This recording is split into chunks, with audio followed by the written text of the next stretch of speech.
So that was the system itself, a little bit about the main component parts. And I'd like to this is a little bit of a travel log. It's a survey that was completed at the end of August this year, so it's fairly new. I don't have too many data results. In fact, I have hardly any data results to show you. And it was a very interesting survey for a number of reasons. It was the first commercial system. Some of you may have heard that last year we did a couple of FireFly shoots, basically with a prototype system, one for BP, one for Apache. The main customer here was a smaller independent oil company called East Resources. The seismic crew was Geophysics. And this is the sort of area we're operating in. It's northwest Colorado, the Rocky Mountains. You can see we've got some existing oil production in the area. It's mountainous, very beautiful part of the world. For those of you who know geology of the Rocky Mountains, this is actually the Mesa Verde outcropping here to the north of the prospect. Just to illustrate where we are in northwest Colorado. And this is the scope of the project. Basically, it's a fractured oil shale reservoir. This is producing oil. Fairly shallow, about 1,000 meters, dipping down about 3,000 meters, dipping southeast to northwest. And as I mentioned, there is existing oil production within the survey area. Roughly about 100 square kilometers, the survey size. And one of the key important things is there was quite an intense mix of land ownership between private ranchers and the government, the Bureau of Land Management. The survey itself, as I mentioned, shot by Geophysics using what we're calling version 2, the first commercial version of FireFly with vector-sized sensors. Bin size, 25 meters by 25, just over 10,000 receiver points, 7,000 shot points. The active template was 2,880 stations. These are 3 components, so that's about 8,500 channels live. And a nominal fold of 240. So this is getting towards what Roger was talking about in his talk. We're increasing the density, the trace density of our surveys to be able to go on and do more sophisticated things in processing down the line. You can see the government-owned areas, BLM, shown in yellow, so all the way along the top here, and then a few areas within the survey itself. This is just an example of the crew in action laying out. There's a lot of the main industry up here, I guess, is cattle farming. So these fields are grown. They grow alfalfa. They're irrigated for feed for during the winter. And you can just see the crew laying out the FSUs. And obviously, the farmers are extremely interested and extremely vigilant to make sure that the crews don't damage either the farmland or any of the irrigation equipment. And this is a photograph that I took from the north, looking to the prospect just after where those guys have been actually. But as it says, spot seismic survey.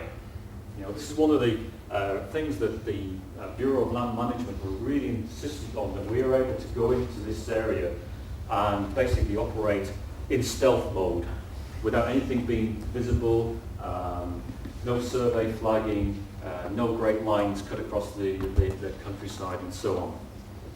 And the farmers were also extremely keen that we do this because of the wildlife. Now this part of Colorado is a very popular hunting area, and a lot of hunters pay in the region of $5,000 to $10,000 per day for the luxury of going to these places and shooting wildlife. Now, and we had a very strict cutoff date. Hunting season started September the 1st.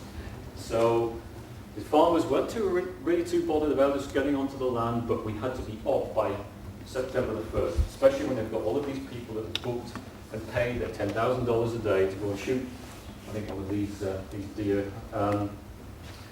And they also want to offer the complete wilderness experience.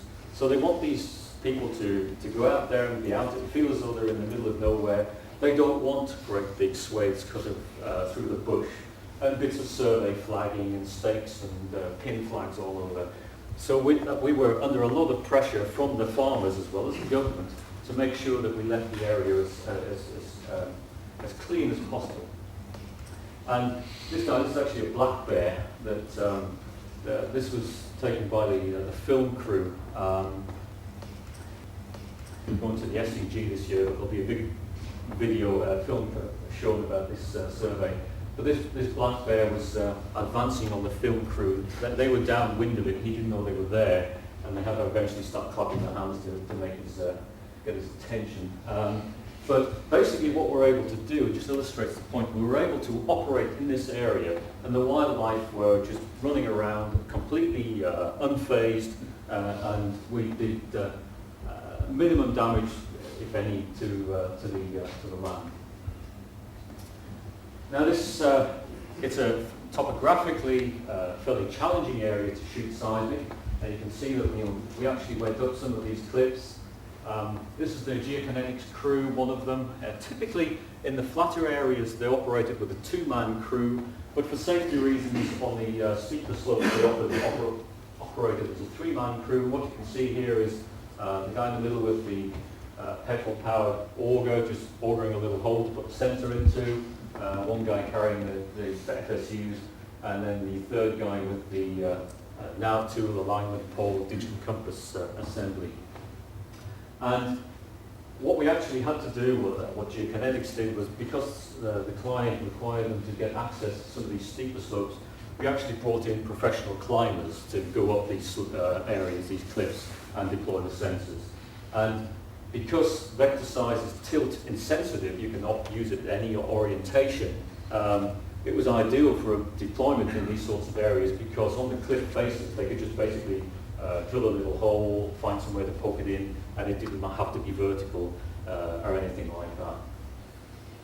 This is the project timeline, and that was the absolute finish date, and I think it was always a veiled threat that that's when hunting season starts, and if there's any of the field crew out there still, well, you know.